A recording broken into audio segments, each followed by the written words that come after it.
Bismillahirrahmanirrahim. Assalamualaikum warahmatullahi wabarakatuh.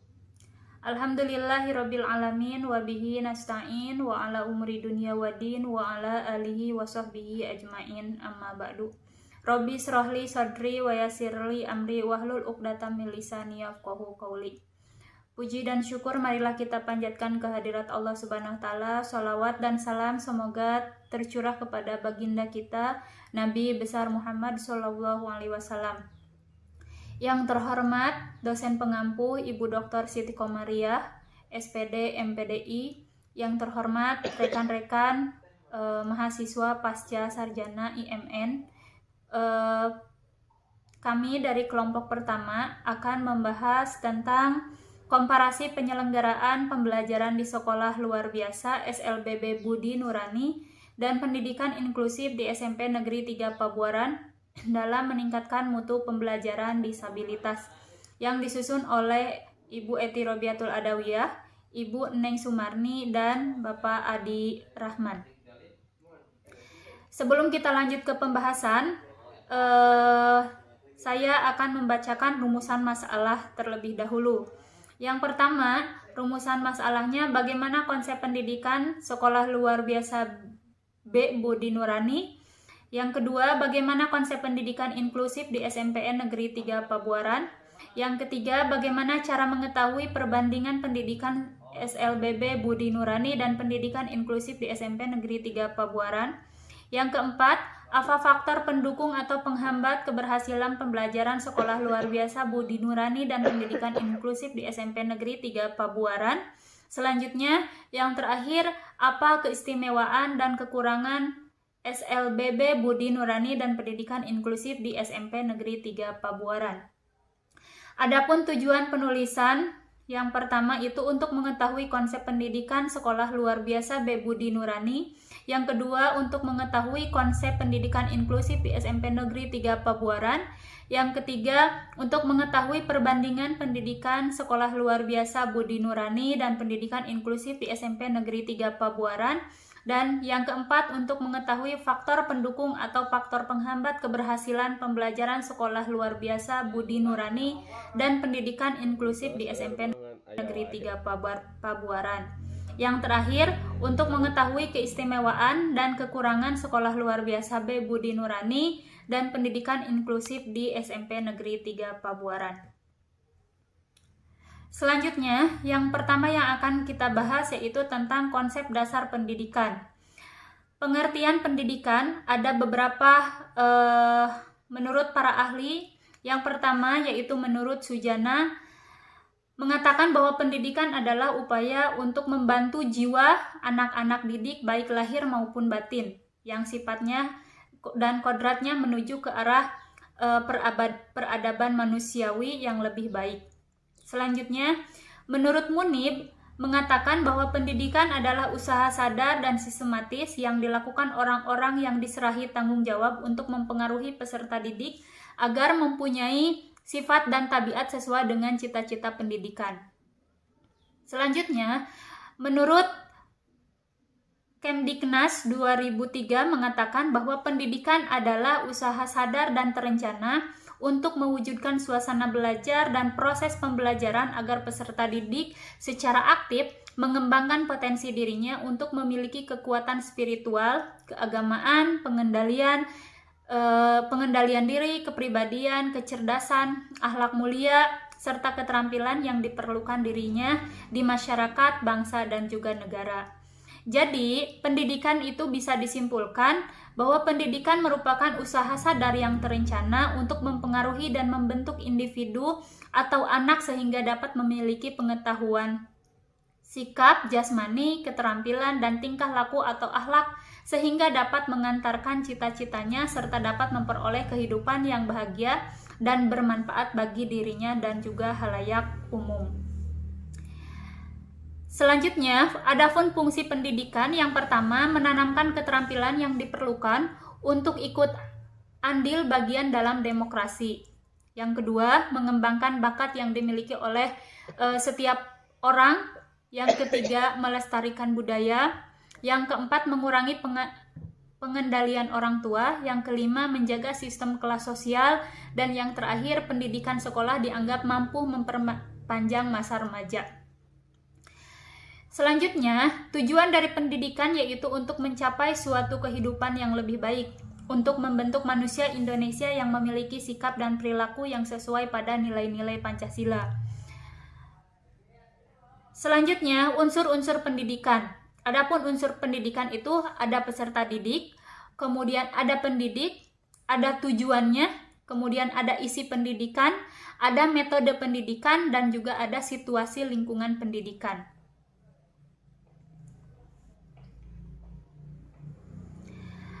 Asas-asas pelaksanaan pendidikan. Yang pertama, asas semesta, menyeluruh, terpadu, yaitu pendidikan itu terbuka bagi setiap masyarakat Indonesia. Yang kedua, asas pendidikan seumur hidup. Setiap individu memperoleh pengajaran, hak, dan kesempatan belajar seumur hidup. Yang ketiga, asas tanggung jawab antara keluarga, masyarakat, dan juga pemerintah. Yang keempat, asas pendidikan berlangsung dalam lingkungan rumah tangga, sekolah, dan juga masyarakat. Asas keselarasan dan keterpaduan dengan ketahanan nasional dan wawasan Nusantara. Kemudian, asas keselarasan, keserasian, dan juga keseimbangan. Selanjutnya, asas manfaat, adil, dan juga merata. Kemudian, asas Bhinneka Tunggal Ika, dan yang terakhir itu adalah asas Ingarso Sung Tulodo, Ing Madyo Mangun Karso Tuturi Handayani, yaitu asas kepastian hukum. Selanjutnya, di dalam konsep dasar pendidikan itu ada lingkungan pendidikan. Lingkungan pendidikan itu yang pertama itu adalah lingkungan pendidikan dari keluarga. Jadi lingkungan pendidikan keluarga itu adalah hal yang pertama, yang utama, yang diterima oleh anak.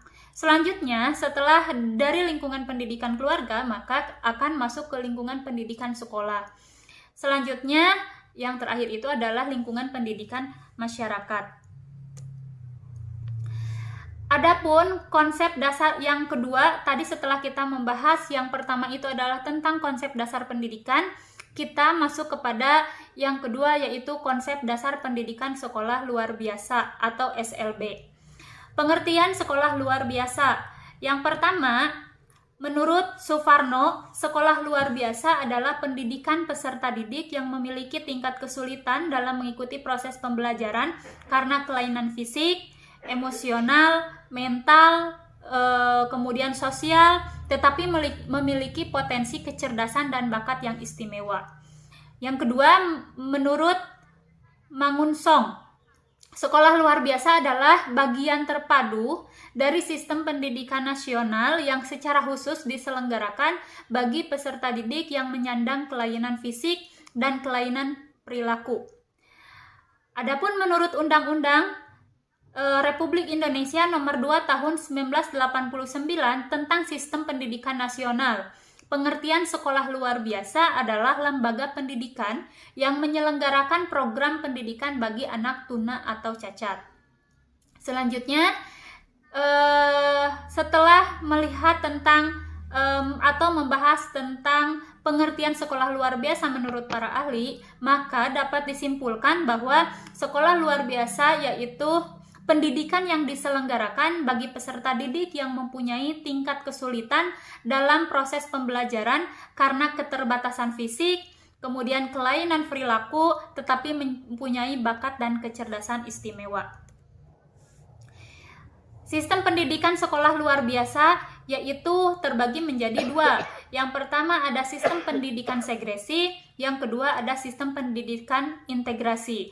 Kalau sistem pendidikan segresi itu adalah penyelenggaraan sistem pendidikan yang dilaksanakan secara khusus dan terpisah dari penyelenggaraan pendidikan umum. Jadi itu kalau sistem pendidikan ini khusus untuk anak berkebutuhan khusus. Jadi tidak digabung dengan sekolah reguler. Yang kedua yaitu sistem pendidikan integrasi, memungkinkan anak luar biasa memperoleh kesempatan untuk mengikuti proses pendidikan bersama dengan siswa normal agar dapat mengembangkan diri secara optimal. Jadi ini bisa masuk kepada sekolah inklusif. Jadi anak yang berkebutuhan khusus itu bisa masuk dan bisa mengikuti proses pembelajaran bersama dengan anak-anak reguler. Selanjutnya, ada keuntungan dari sistem segresi. Yang pertama, rasa ketenangan pada anak luar biasa. Jadi ketika seorang anak atau anak berkebutuhan khusus dimasukkan ke sekolah luar biasa, maka mereka akan mempunyai ketenangan yang luar biasa. Yang kedua, komunikasi yang mudah dan lancar karena mereka bergabung atau bersama-sama melakukan proses pembelajaran, bersosialisasi dengan bergabung dengan anak berkebutuhan khusus lainnya. Selanjutnya, metode pembelajaran yang khusus. Jadi kalau untuk anak berkebutuhan khusus itu pasti menggunakan metode pembelajaran khusus. Selanjutnya, guru dengan latar belakang pendidikan yang luar biasa. Jadi ketika kita masuk ke sekolah luar biasa, pasti gurunya itu untuk GPK-nya atau guru pengajar khususnya itu memang yang dikhususkan dan linier di bidang tersebut. Contohnya kalau untuk tunarungu berarti khusus tunarungu ataupun tunawicara khusus tunawicara dan lain sebagainya. Selanjutnya sarana dan prasarana yang sesuai. Ketika kita masuk atau ketika kita berkunjung atau ketika kita observasi ke sekolah luar biasa, maka sarana prasarana yang kita temukan itu pasti sesuai dengan apa yang mereka butuhkan. Adapun kelemahan sistem segresi, jadi bukan hanya kelebihannya atau bukan hanya keuntungannya, tetapi ada juga kelemahan sistem segresi. Yang pertama yaitu sosialisasi terbatas. Kenapa sosialisasi terbatas? Karena mereka itu hanya bersosialisasi dengan sesama ABK saja. Jadi mereka tidak bisa bersosialisasi dengan teman-teman atau dengan lingkungan yang berbeda. Selanjutnya, penyelenggaraan pendidikan yang relatif mahal, sehingga hasil observasi kami di lapangan ketika berkunjung atau ketika observasi ternyata untuk penyelenggaraan itu mahal. Selanjutnya, ada keuntungan sistem integrasi. Yang pertama, kalau tadi kita berbicara tentang segresi, kalau sekarang kita berbicara tentang sistem integrasi. Yang pertama, keuntungannya merasa diakui haknya dengan anak normal, terutama dalam memperoleh pendidikan. Jadi tidak ada pembeda. Yang kedua, dapat mengembangkan bakat, minat, dan kemampuan secara optimal. Karena mereka tidak dibatasi. Biasanya kan kalau di sekolah luar biasa yang khusus tunawicara, berarti mereka itu tidak bisa mengembangkan diri di yang lainnya karena mereka sudah terfokus. Selanjutnya, lebih banyak mengenal kehidupan orang normal. Jadi karena di sekeliling mereka itu orang-orang normal, kemudian peserta didik yang reguler, sehingga si ABK tersebut atau anak berkebutuhan khusus tersebut, mereka itu bisa lebih banyak mengenal orang-orang di sekitarnya. Selanjutnya, mempunyai kesempatan untuk melanjutkan pendidikan ke jenjang yang lebih tinggi. Dan yang terakhir itu, harga diri anak luar biasa itu akan lebih meningkat. Adapun jenis-jenis sekolah luar biasa atau SLB, yang pertama itu ada golongan A. Golongan A itu adalah khusus untuk tunanetra. Jadi ketika kita berkunjung atau observasi, ketika kita masuk ke SLBA berarti itu khusus untuk tunanetra. Jadi tunanetra di sini itu yang memiliki lemah penglihatan. Jadi itu khusus untuk yang tunanetra. Kemudian ada golongan B. Golongan B itu khusus untuk tunarungu. Jadi SLBB yang kami kunjungi, yang kami observasi itu adalah SLBB. Berarti kami mengunjungi sekolah luar biasa itu khusus untuk tunarungu. Jadi biasanya kalau untuk anak tunarungu itu akan mengalami gangguan pendengaran dan juga percakapan dengan derajat pendengaran yang bervariasi. Selanjutnya ada golongan C. Golongan C itu khusus untuk tunagrahita. Ya, tunagrahita itu adalah keterbelakangan mental. Selanjutnya yang keempat itu ada golongan D. Golongan D itu adalah tunadaksa. Yang kelima itu ada golongan E, yaitu untuk tunalarsa. Tunalarsa itu untuk mengalami hambatan dalam mengendalikan emosi dan kontrol sosial. Selanjutnya ada golongan F, yaitu untuk tunawicara. Kemudian ada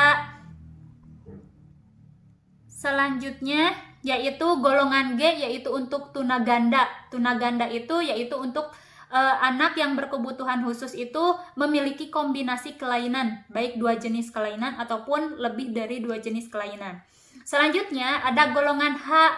Golongan H itu adalah anak yang mengidap penyakit HIV atau AIDS yang bukan dikarenakan pergaulan bebas.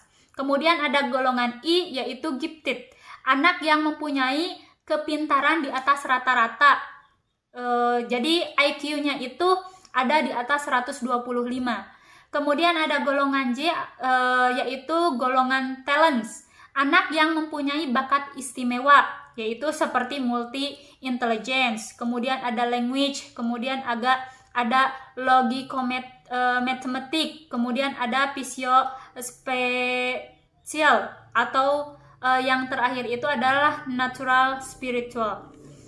Kemudian yang ke-11 itu ada golongan K. Golongan K itu adalah golongan yang kesulitan belajar, yaitu anak yang kesulitan belajar. Contohnya seperti apa? Yaitu ada anak yang hyperaktif, ADD atau ADHD dan lain sebagainya.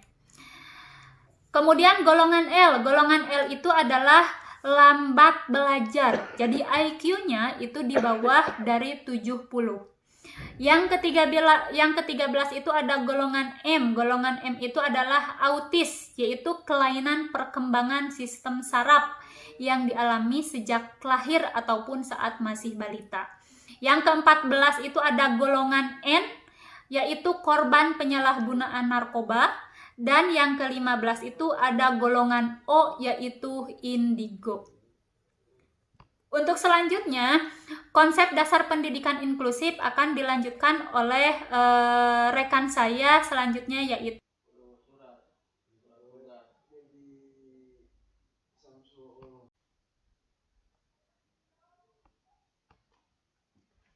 Bismillahirrahmanirrahim. Saya akan melanjutkan pembahasan materi yang sudah sebelumnya disampaikan oleh teman dan rekan saya, yang mana mengenai tentang jenis-jenis SLB atau jenis-jenis sekolah luar biasa. Ada beberapa jenis ternyata. Nah, di sini saya akan menjelaskan tentang konsep dasar pendidikan inklusif, yang mana konsep pendidikan inklusif ini sendiri ada beberapa sumber yang menyatakan atau ada yang memberikan penjelasan mengenai tentang pendidikan inklusif itu apa dan seperti apa. Nah, ini penjelasannya yang dikutip dari berbagai sumber, yaitu Depdiknas, UNESCO, dan Dr. Rafiq Karsidi. Dan tentunya pendidikan inklusif menurut Depdiknas adalah sistem layanan pendidikan yang mengatur agar siswa dapat dilayani di sekolah terdekat, di kelas reguler bersama-sama teman sosialnya. Jadi pada dasarnya anak yang inklusif itu tidak ada batasan untuk mereka sekolah. Tetap pelayanannya sama seperti teman-teman seusianya untuk menerima haknya seperti teman-teman bersekolah di sana, tanpa harus dikhususkan di kelasnya. Jadi tidak ada kelas khusus bagi mereka yang inklusif. Dikhususkan apabila seorang yang inklusif dia dikhususkan di kelas, disatukan kelas, meskipun pada umumnya di sekolah tersebut menerima orang yang lainnya gitu. Tapi pada kenyataannya itu harus disamakan, disatu kelaskan. Yang mana tujuannya siswa dapat belajar bersama dengan akselerasi yang mendukung semua siswa tanpa terkecuali difabel. Jadi semuanya berhak menerima. Itu menurut Depdiknas. Adapun menurut UNESCO, ya, yang jadi prinsip dasar pendidikan itu adalah selama memungkinkan semua anak seyogianya belajar bersama tanpa memandang kesulitan ataupun perbedaan yang mungkin ada pada mereka. Jadi selama memungkinkan. Kalau misalkan tidak memungkinkan, ya berarti itu tidak bisa diarahkan sampai seperti itu. Tapi kalau misalkan memungkinkan, anak siap belajar dengan mereka tanpa memandang kesulitan ataupun perbedaan, ya sah-sah saja. Adapun menurut Dr. Rafiq Rashidi, yang jadi pendidikan inklusif itu ya pada awalnya dibangun untuk memenuhi hak bagi setiap orang tanpa beda karena kulit, gender, budaya, status sosial, ekonomi, bahasa, agama, dan disabilitas. Dalam perkembangannya ini banyak ada adaptasi untuk kebutuhan mereka. Namun sekolah reguler merupakan suatu hal yang baru dan karenanya sangat wajar jika dalam praktik di lapangan masih banyak masalah yang didebatkan. Namun dari sudut pandang teknis dan pendidikan praktik, pendidikan inklusif tertentu akan mengalami kesulitan jika infrastruktur sumber daya manusia tidak dibersihkan secara sungguh-sungguh. Jadi intinya Dr. Rafi Karsidi secara konteksnya, kalau sekiranya SDA-nya sumber daya manusianya itu tidak siap, yaitu yang jadi permasalahannya sarana prasarananya. Jadi antara sarana prasarana, sumber daya manusia itu gurunya, tenaga pendidiknya itu harus disiapkan. Jangan sampai ketika anak diberikan tempat pada umumnya sama seperti teman-temannya, tapi fasilitasnya tidak ada, SDM-nya tidak ada, yaitu yang menjadikan sebuah kesulitan. Nah, itu. Adapun model pembelajaran anak kebutuhan khusus ada dua, model segregatif, ada model mainstreaming, yang mana segregatif ini menempatkan ABK di sekolah-sekolah khusus. Jadi khusus mereka yang ini modelnya gitu kan ya, modelnya itu khusus sekolah khusus yaitu SLB mungkin. Ada model mainstreaming yang mana model layanan pendidikan yang di dalamnya terdapat konsep integrasi di mana peserta didik menyesuaikan dengan kegiatan yang ada di sekolah. Nah, ini model mainstreaming. Nah, ini konsep dasar pembelajaran yang mana ada 3 pembahasan, yaitu pengertian belajar, hakikat belajar, dan pola pembelajarannya. Sudah sejauh ini kita sudah ketahui tentang pengertian belajar, yang mana saya bacakan kembali, yaitu yang disebut dengan belajar merupakan aktivitas yang disengaja dilakukan oleh individu agar terjadinya perubahan kemampuan diri.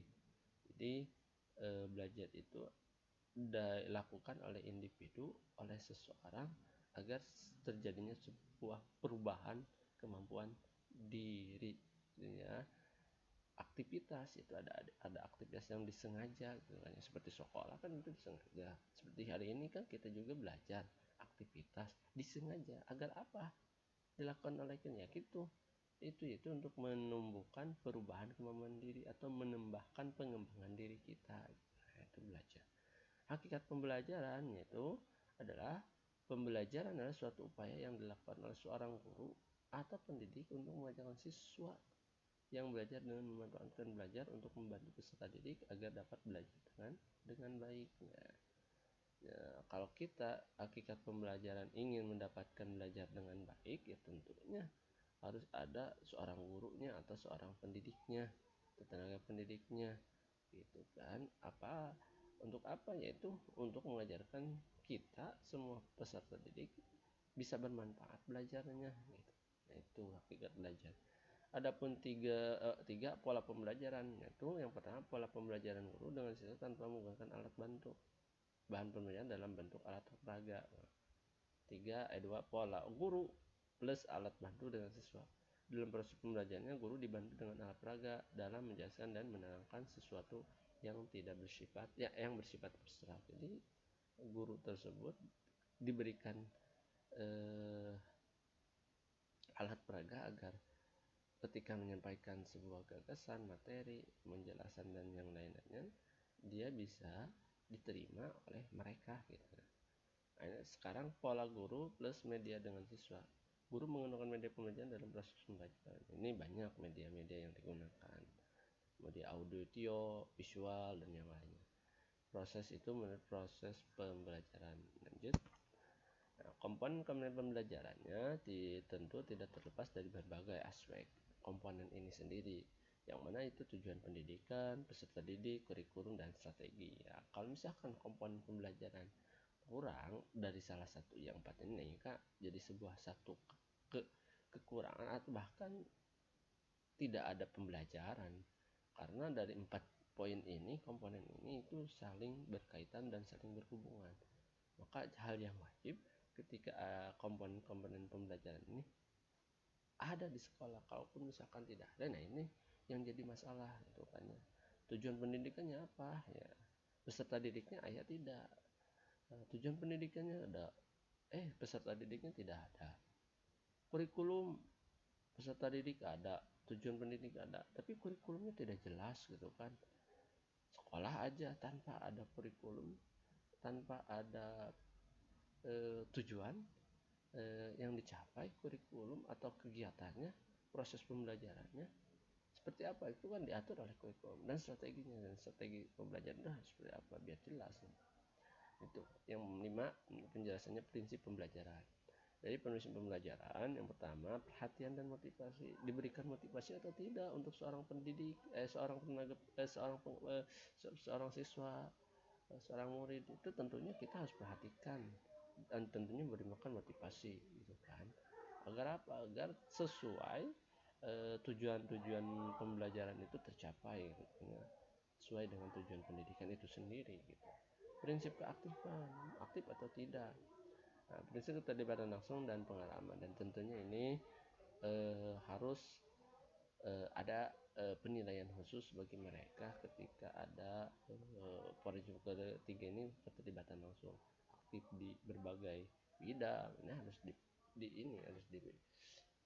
harus dijadikan sebuah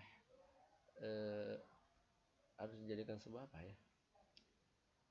Harus dijadikan sebuah patokan untuk mereka gitu kan ya. Ini prinsip pengulangan. Nah, sejauh mana pengulangannya? Prinsip tantangan, prinsip balikan dan pengaturan, dan tentunya prinsip perbedaan individu. Nah, ini jangan sampai prinsip perbedaan individu yang menjadikan sebuah pemecah. Jadi pemecah pembelajaran. Jadi karena perbedaan individu ini menjadikan suatu kesatuan dan kebersamaan untuk mencapai sebuah tujuan pendidikan agar tercapai dengan baik gitu kan. Ini konsep dasar mutu pembelajaran, yang mana mutu pembelajaran merupakan suatu proses pembelajaran yang sudah direncanakan sesuai dengan prosedur yang ada, dan juga merancang apa yang akan diajarkan kepada peserta didik nantinya, dengan tujuan mendapatkan hasil yang memuaskan sesuai dengan apa yang diinginkan. Dalam pembelajaran mutu berkaitan dengan upaya memberikan pelayanan yang paripurna dan memuaskan bagi para peserta didik, yang tentunya konsep dasar mutu pembelajaran ini yang tentunya yaitu memberikan pelayanan yang baik agar peserta didik itu merasa puas ketika belajarnya. Jangan sampai mutu pembelajarannya tidak ada, makanya pelayanannya tidak ada. Nah, kan peserta didik sama, itu mempunyai hak dan kewajiban mereka untuk belajar. Ya, haknya apa? Yaitu memuaskan peserta didik, khususnya dalam pelayanan. Dan pelayanan kan banyak poinnya. Belajar, masuk kelas, itu kan harus dengan baik dilakukan oleh seorang pendidik agar peserta didiknya bisa puas ketika belajarnya. Adapun metode penelitian pada kesempatan kali ini yang sebelumnya sudah dilakukan, yaitu pendekatan jenis penelitian ini, yaitu dalam penelitian menggunakan metode deskriptif kualitatif analistik, yang mana dengan mengumpulkan data secara induktif. Data-data penelitian dikumpulkan dengan menggali informasi dari hasil wawancara kepada sekolah, guru, dan juga siswa. Melalui dokumentasi, menganalisis yang memuat informasi berkaitan dengan topik penelitian, dan juga observasi dilakukan secara langsung. Mungkin ini laporannya ya. Adapun lokasi penelitiannya itu ada 2 di SLB Budi Nurani dan pendidikan inklusif di SMP 3 Pabuaran. Yang jelas sasaran penelitian, subjek dari penelitian adalah guru pendidik dan juga kepala sekolah, sedangkan objek penelitian ada siswa-siswi ABK yang ada di SLB dan siswa ABK yang ada di sekolah inklusif SMP 3.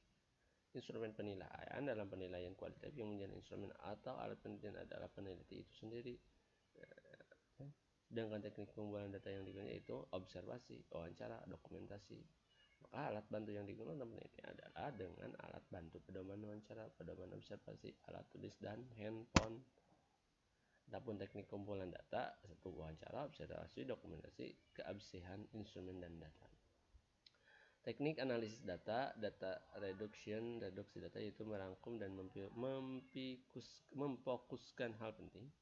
Data reduksi yaitu uraian singkat, berhubungan bagian hubungan antar kategori. Conclusion drawing, penelitian kesimpulan. Itu mungkin itu saja yang saya sampaikan mengenai tentang konsep dasar pendidikan inklusif sampai metode dan teknik-tekniknya. Dan untuk selanjutnya mungkin akan disampaikan oleh rekan saya mengenai tentang hasil atau profil-profil sekolah yang diteliti. Oke, terima kasih. Lanjutkan kembali, saya serahkan waktu dan tempat kepada rekan saya, Ibu Neng, silakan.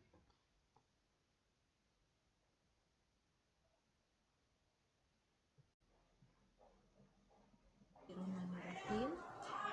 Sekarang saya akan melanjutkan hasil penelitian tentang komparasi penyelenggaraan pembelajaran di sekolah luar biasa Budi Nurani dan Sekolah Inklusi SMP Negeri 3 Pabuaran.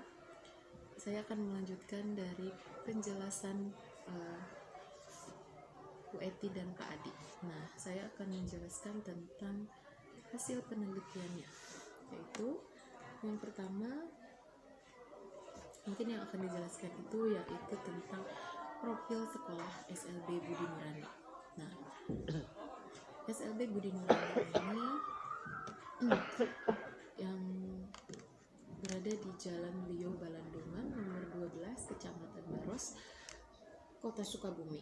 Nah, sekolah ini berdiri tahun 1998 sampai 2000, yaitu terjadi pada 3 tahap, dan sekolah ini berstatus sebagai sekolah swasta. Selanjutnya, profil kepala sekolah dan juga guru SLB Budi Nurani ini. Yang pertama, kepala sekolahnya bernama Ibu Ati Mulyani Supriyati SPD dan statusnya sebagai pegawai PNS. Jumlah guru pengajarnya terdapat 7 orang dan gurunya semuanya kualifikasinya 100% linear. Adapun prestasi yang telah diraih oleh guru-guru SLB Budi Nurani yaitu juara 1 dedikasi GPK tingkat Provinsi Jawa Barat. Nah, berdasarkan hasil wawancara yang telah dilakukan, bahwa keadaan guru pengajar SLB Budi Nurani ini sudah memenuhi standar pendidikan, yaitu semua gurunya telah lulus S1 dan semuanya linear. Nah, sebagian gurunya telah PNS dan tersertifikasi sehingga kesejahteraan sudah terpenuhi. Dengan demikian mereka bisa terfokus untuk mengajar. Dan selanjutnya adalah profil peserta didik. Nah, peserta didik di SLB Budi Nurani ini terdapat 60 orang, yaitu diantaranya 36 orang SDLB dan 15 orang SMPLB dan 15 orang SMALB. Nah, adapun prestasi yang telah diraih yaitu juara 1 membatik tingkat Kabupaten Sukabumi, tingkat Kota Sukabumi, juara 1 menjahit tingkat Kota Sukabumi, juara 1 pantonim tingkat Sukabumi. Adapun karakter siswanya yaitu memiliki karakter beriman dan bertakwa kepada Tuhan Yang Maha Esa, taat akan undang-undang dasar dan juga berakhlak mulia. Nah, adapun mutu lulusannya yaitu mempunyai keterampilan di bidang memasak, menjahit, di bidang seni maupun bersosialisasi dengan orang normal lainnya. Nah, Adapun visi misinya yaitu misinya unggul dalam prestasi berbasis nilai-nilai religi dan keluhuran budaya bangsa untuk menghadapi abad 21. Adapun misinya diantaranya yaitu mewujudkan SLB Budi Nurani Kota Sukabumi yang berwawasan nasional dan lokal, mewujudkan peserta didik yang beriman dan bertakwa kepada Tuhan Yang Maha Esa, mewujudkan warga sekolah yang berkualitas dan mampu proaktif untuk menjawab tantangan zaman. Nah, itu diantaranya. Untuk selanjutnya ada profil sekolah SMP Negeri 3 Pabuaran, yaitu kepala sekolahnya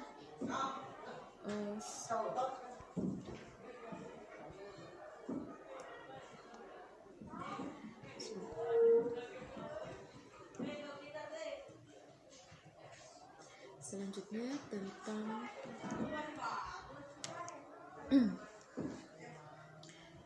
tujuan dari SLB Budi Nurani, yaitu menghasilkan dokumen kurikulum Merdeka Belajar dengan lengkap, terus seluruh gurunya mampu menyusun perangkat pembelajaran kurikulum Merdeka Belajar dengan baik. SLB Juara Menuju Jabar Juara menerapkan pendidikan karakter yang berpijak pada pendidikan budi pekerti. Terus kurikulumnya memakai kurikulum Merdeka.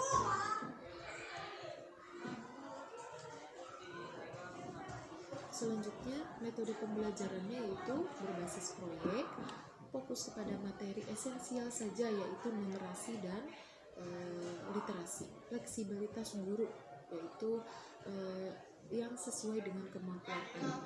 Nah, untuk selanjutnya ada evaluasinya yaitu diantaranya capaian pembelajaran dan asesmen, kurikulum operasional satuan pendidikan, dan penggunaan perangkat ajar. Contohnya refleksi awal, tengah dan akhir, refleksi, diskusi, dua arah, dan lain sebagainya.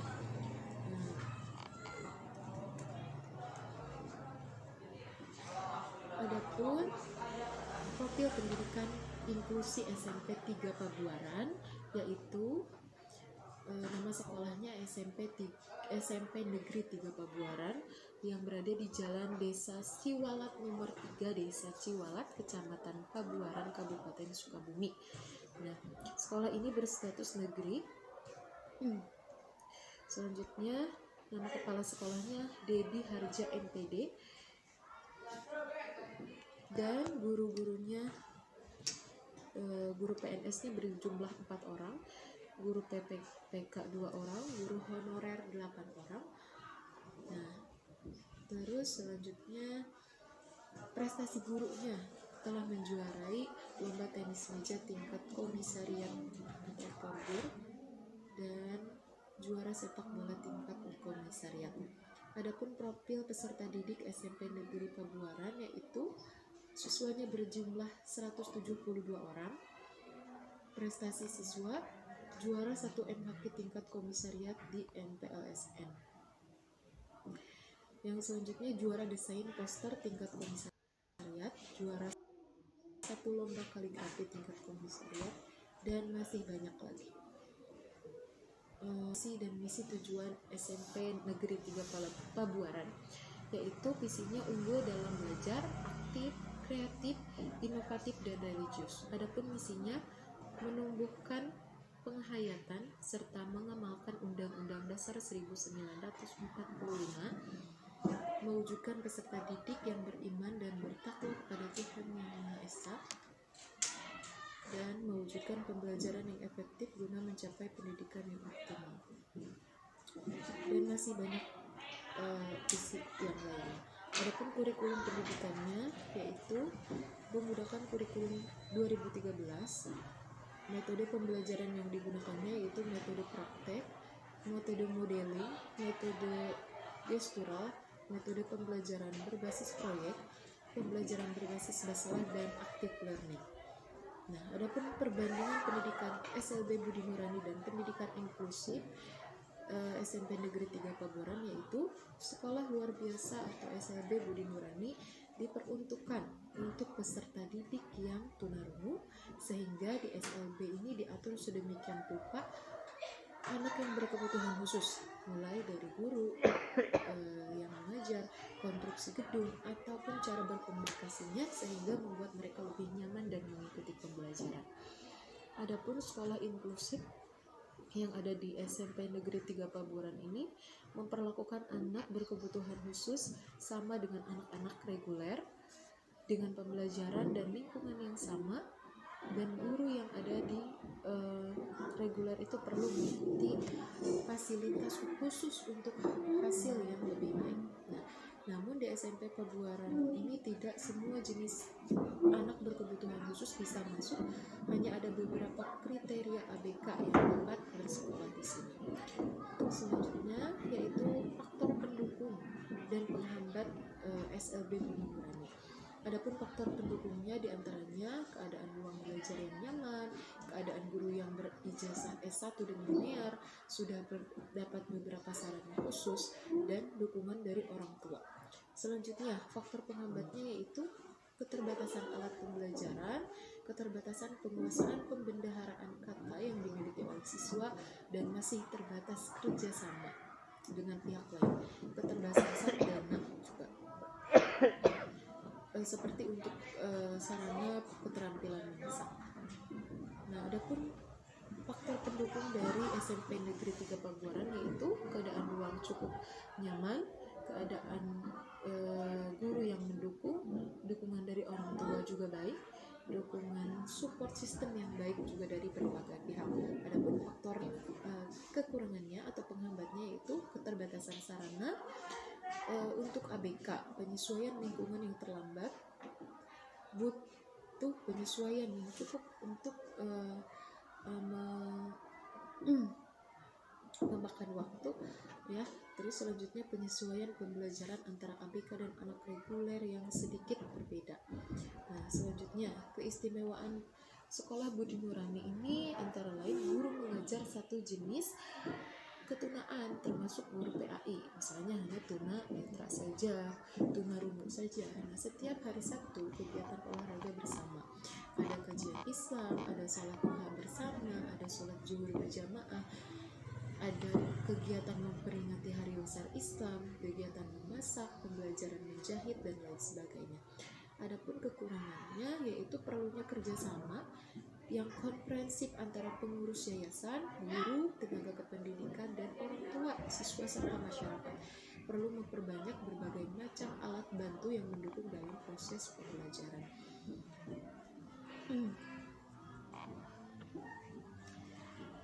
Adapun kesimpulannya yaitu pendidikan luar biasa itu lahir sebagai jawaban atas permasalahan yang menjembatani peserta didik yang memiliki tingkat kesulitan dalam proses pembelajaran. Nah, karena kelainan fisik, emosi, mental, sosial, bukan tetapi potensi kecerdasan yang dan juga bakat istimewanya itu, dengan adanya sekolah luar biasa, maka setiap orang memiliki kesempatan untuk mengembangkan dan memperoleh pendidikan yang layak untuk setiap anak. Nah, sehingga mereka dapat mengembangkan potensinya.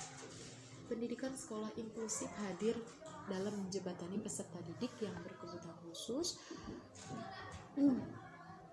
Namun, ketika ingin mengikuti proses pembelajaran normal beserta dengan peserta didik yang reguler, tanpa adanya perbedaan hak dengan yang lainnya, mereka diberikan hak dan kewajiban yang sama. Proses pembelajaran serta lingkungannya juga sama. Sekolah SLB Budi Nurani dan Sekolah Inklusif SMP 3 Pabuaran berdiri sebagai respon atas permasalahan masyarakat bagi anaknya yang memiliki keterbatasan.